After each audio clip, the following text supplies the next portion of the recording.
The ayes have it. The ayes have it. Order. We come now to the adjournment. The whip to move. I'd like to move this House to now adjourn. Thank you. The question is, this House do now adjourn. Rushanara Ali. Thank you, Mr. Speaker. I'm delighted to have secured this debate. I called for this debate to voice my concerns about the regulation of social landlords and how they manage their properties. First, I want to pay tribute to the hundreds of my constituents who have campaigned with me and their councillors to draw urgent attention to their plight. The focus of my contribution will be about how we can ensure social housing tenants have the proper protection they need and can live in security and safety.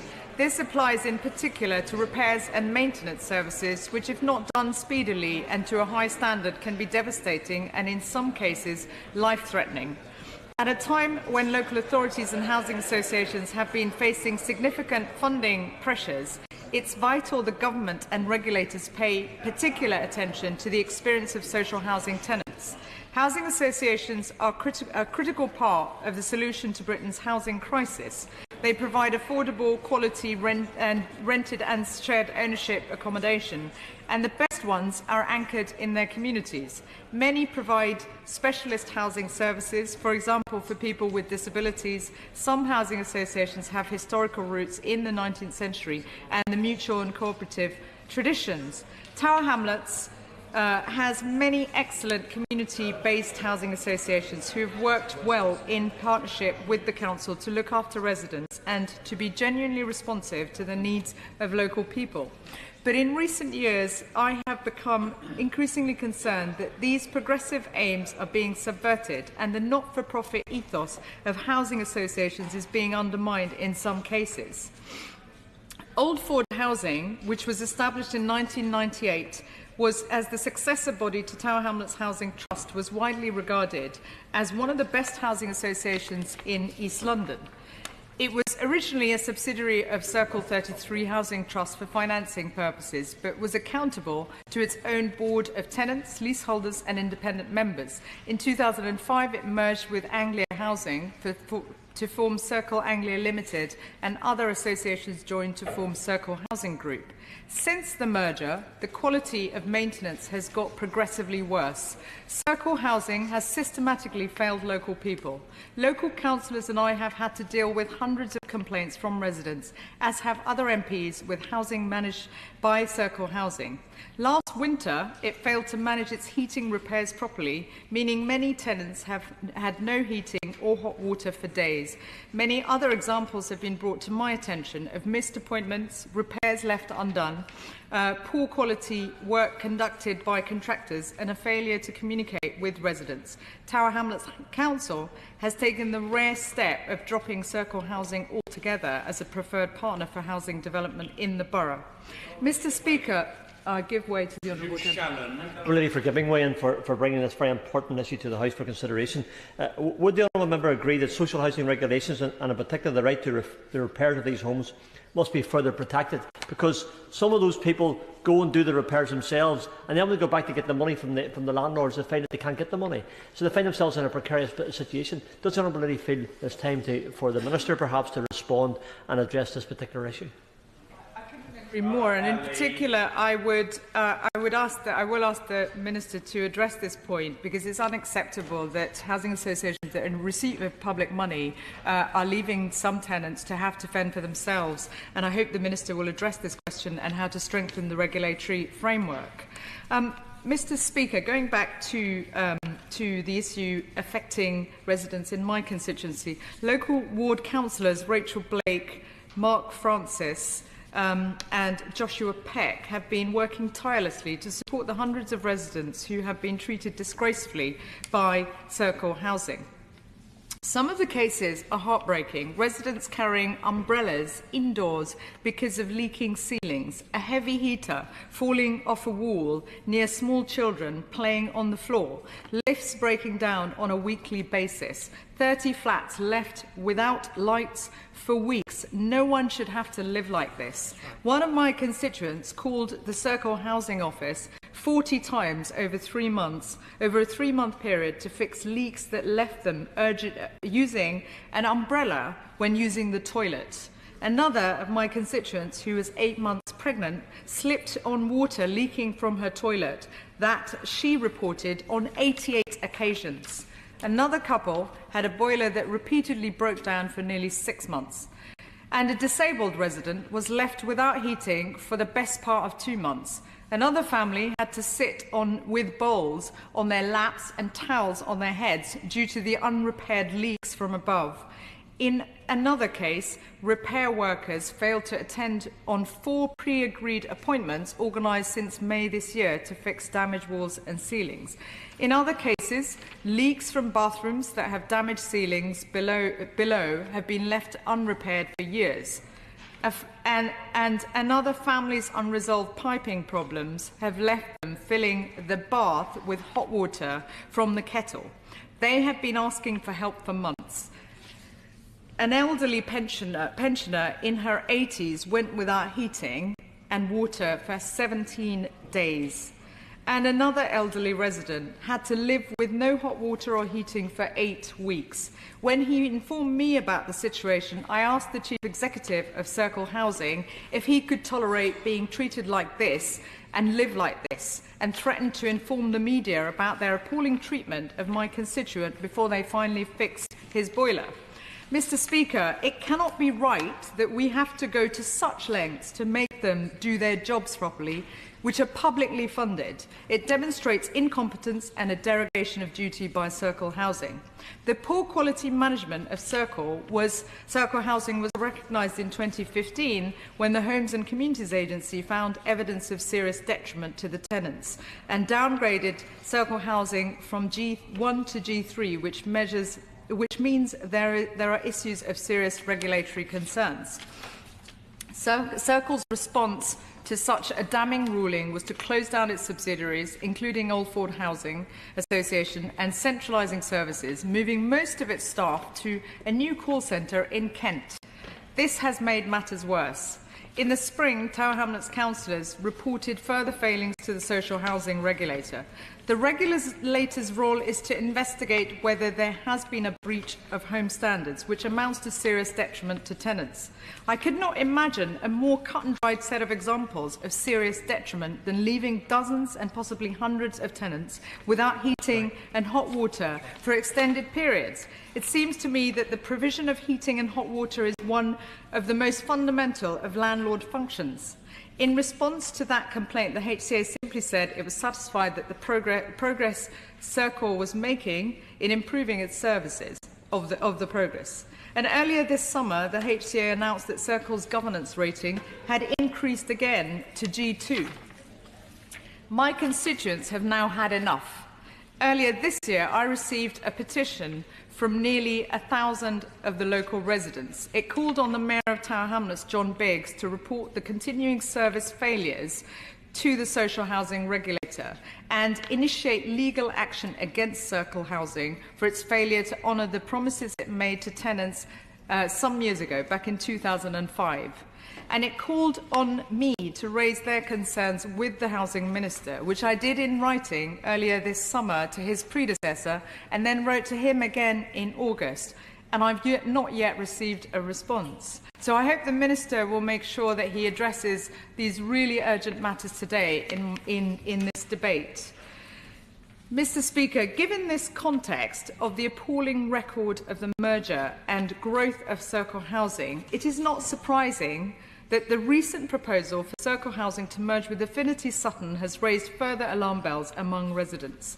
If this merger goes ahead, it will create one of the largest housing associations in Europe. Nearly 500,000 people across London, from Bromley to Brent, from Chelsea to Chingford, will become tenants of this new social landlord. It will own and run over 127,000 properties. Residents are also rightly concerned that the merger between the two and the centralisation of services, including repairs and maintenances, will see services deteriorate even further. They have completely, what we've seen is a complete failure to be locally accountable. And in fact, the locally accountable board membership has been cast aside. They have completely failed to honour the promise that they made in the past when the transfer happened to Old Ford, that this would be maintained and there would be proper accountability. This merger with Affinity Sutton will make matters worse, and my constituents don't want any part of it, nor do residents from other London boroughs who have had similar experiences. Housing associations receive billions of public subsidy from the taxpayer, and between 2010 and 2016, Circle Housing alone received over £250 million of government funding. They must be held to account properly if we are to prevent others suffering the way many of my constituents have over the last few years in the hands of Circle Housing. So can the Minister provide an assurance that there will be more robust systems to process complaints, adjudicate in disputes and provide redress quickly when things go wrong? That he will ensure the HCA urgently investigates why Circle's management board retained a failing contractor, Kia Gas, to provide its gas safety and maintenance, and whether this decision, which left many tenants without heating and hot water for weeks, amounts to serious detriment.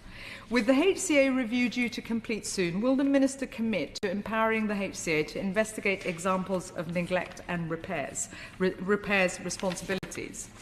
Can the Minister think again about HCA losing the power to give consent to housing association mergers as set out in the Housing and Planning Act of 2016? I have no doubt that housing associations and their representative bodies dislike the old regime, some of them do, from the Housing and Regeneration Act of 2008 and its predecessor legislation. But this case shows that some housing associations do not always make decisions in the best interests of their tenants.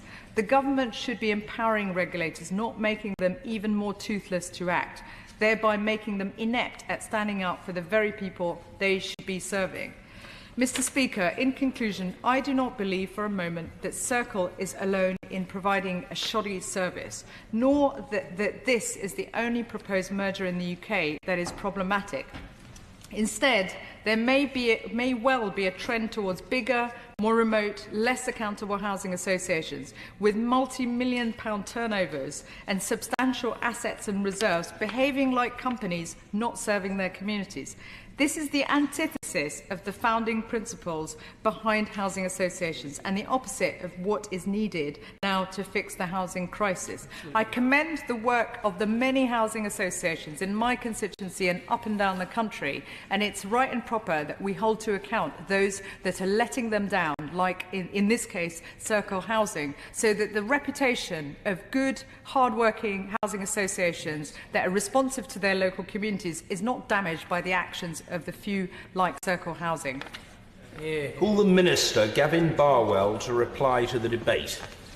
Thank you very much, Mr. Speaker. And can I start by congratulating the Honourable Lady, the member for Bethnal Green and Bow, for securing this debate on local authorities and the regulation of social housing, and for raising the wholly unacceptable conditions that some of her constituents have been experiencing, tenants of the particular housing associations that she referred to.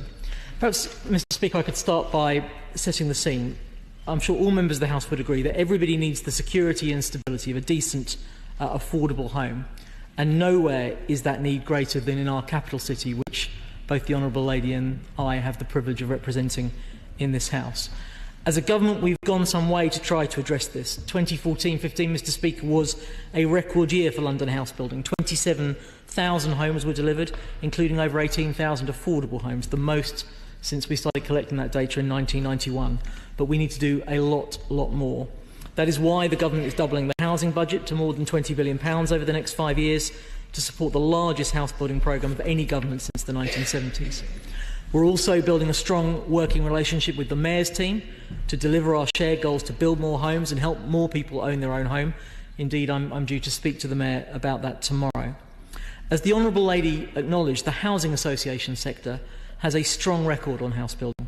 It's delivered nearly 300,000 affordable homes since April 2010. That equates to about a third of all new housing in England each year. And to help the sector continue to build more homes, government has already committed £8 billion to deliver a range of affordable housing starts by 2021, and we've made it very clear that we will prioritise housing in London. In April this year, we published a prospectus for the Shared Ownership and Affordable Homes programme.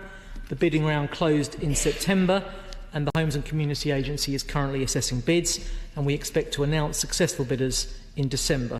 This programme will get more homes built and help some take the first step on the housing ladder.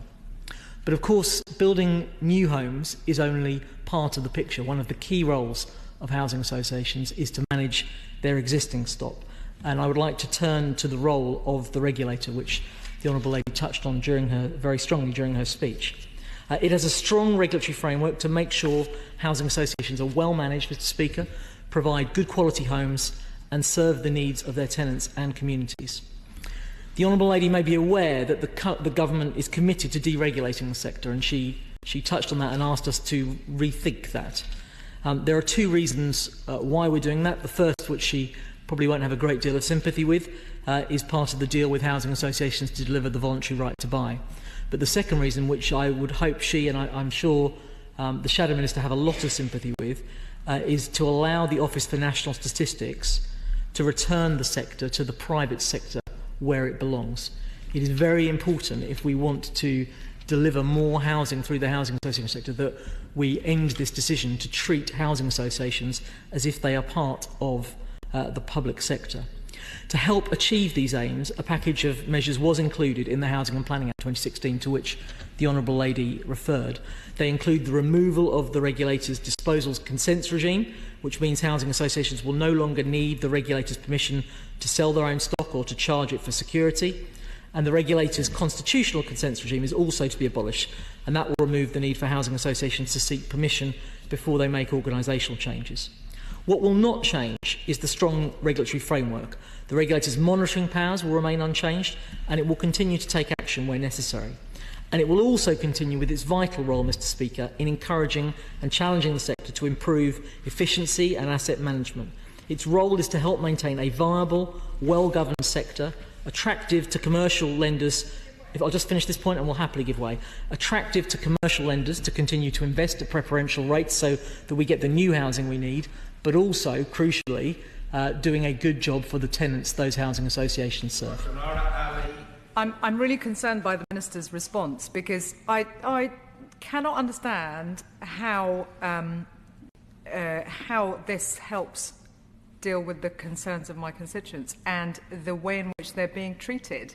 It's yet again more complacency, and it doesn't address the effects on people, on the public. And back to his point on privatising housing associations, the fact is they have been subsidised in the billions. So putting it back into deregulation has to go with responsibility to the public and accountability to the public because of the public investment that has gone in. Can he? Surely he can understand that. Minister. I absolutely understand and share the Honourable Lady's desire to ensure that in return for the very significant public investment the government is putting into the housing association sector, we not only get the new homes that we so desperately need, I don't think there's any difference between us on that, but also the housing associations do a good job for their existing tenants. And she'll allow me to make a little bit of progress. I hope I can provide her with some reassurance. Because the new freedoms that come with the deregulation measures will undoubtedly bring new challenges. It may alter the way that the sector approaches decision-making and business planning, but the sector has a long history of meeting housing need. The majority of housing associations are still charitable, and they are non-profit making organisations. And whilst they are running very large businesses, some of them in terms of the money involved, I think she was quite right to allude to that key social value that they provide in what they do, and that they must not lose sight of that. And I am confident that they will continue to be responsible social landlords, acting in the best interest both of their current tenants and those in housing need. Indeed, they must have a process in place, Mr. Speaker, for tenants to have a say in how the organisation is run and to deal with complaints when tenants think their service doesn't come up to scratch. The Housing Ombudsman has the main role dealing with complaints where tenants feel the matters can't be resolved directly with their housing association, but the regulator considers all the information it receives to determine whether there has been a breach of its standards and serious harm to tenants, as clearly happened in the case that the Honourable Lady has brought before the House tonight, and acts where it judges that to be the case. Now, I hope the Honourable Lady will understand that as the regulator is independent, and that independence is very important, I can't directly intervene in individual cases. But I am confident that it takes all complaints seriously and investigates where necessary. I'd like to apologise to her that she hasn't received a reply yet to the letter that she wrote me in August, and I'd like to say to her very clearly on the record now that going forward, if she has any concerns about this, she should speak to me in person. I want to be kept informed of exactly what the situation is and whether the progress that we both want to see is making. We heard a lot in her speech about concerns about Circle 33 and Old Ford, two of the housing associations within the Circle group this evening. As the Honourable Lady may know, the regulator found that Circle's long-standing poor emergency repairs service for two of its associations, Circle 33 and Old Ford, put its tenants at risk of serious harm. That is a very serious matter, Mr Speaker. The regulator took decisive action in April last year. It downgraded Circle as it judged they fell far short of the required standard and ordered it to make urgent improvements. That is not a decision it took lightly. I'm pleased to say that Circle did take action to improve its performance. The Honourable Lady referred to Kier, the contractors, and my understanding is that that contract was terminated. The regulator has now upgraded Circle's rating to compliance standard, so-called V2, but that is not good enough. It's still not reached the level that we all would have a right to expect, and I will be monitoring that situation very carefully. The Honourable Lady also referred in her speech to the proposed mergers, and perhaps I may say a few words about that.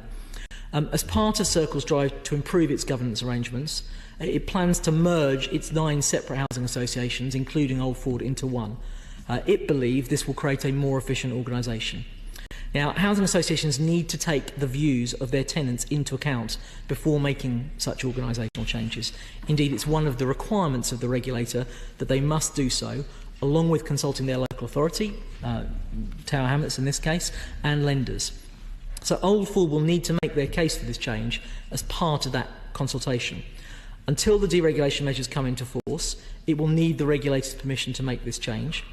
And the regulator's criteria for taking a decision include whether the change will lead to simple, clear governance structures and whether it will deliver improved services to current and future tenants. And I understand that the regulator has yet to receive an application from Old Ford in this regard. Again, as befits the regulator's independence, government, and that obviously includes me, don't have a role in such decisions. It'll be up to the regulator and the regulator alone to carefully consider the application and make its decision. My honourable friend, the Honourable Lady also referred to the merger of the whole Circle group with another housing association, Affinity Sutton. This merger would create a new organisation to be called the Clarion Group, which would manage about 128,000 homes. It would make it the largest housing association in the country. They've said that this will help deliver better services to tenants and help them build more homes. Now, in this case, I'm told they have already consulted tenants, and I'm told, and the Honourable Lady clearly believes otherwise, they didn't receive many responses to that consultation. So the regulator has given conditional approval to that merger, but it hasn't yet taken a decision in relation to the 9 associations within the Circle group. I hope this new organisation will continue to house and protect its tenants in a transparent and accountable manner. The regulator's job is to ensure that it does. The Honourable Lady clearly has real concerns about that. I would say to her that Affinity Sutton's performance in relation to the repairs service is significantly better than Circle Group's. So clearly there are signs there that they are merging with an organisation that is doing a much better job for its tenants, and the hope must be that that improved service will be brought to bear for Circle's tenants. But it's clear from her speech that she doesn't share the confidence that the regulator has in that, and I'm very happy to discuss with her after the debate in detail the reasons for her concern. Mr Speaker, I acknowledge that there has been a lot of change in the social housing sector in recent years. It's becoming increasingly complex, and it continues to diversify into a range of new commercial ventures and relationships. The Honourable Lady referred in her speech to the internal review the government has conducted of the Homes and Communities Agency.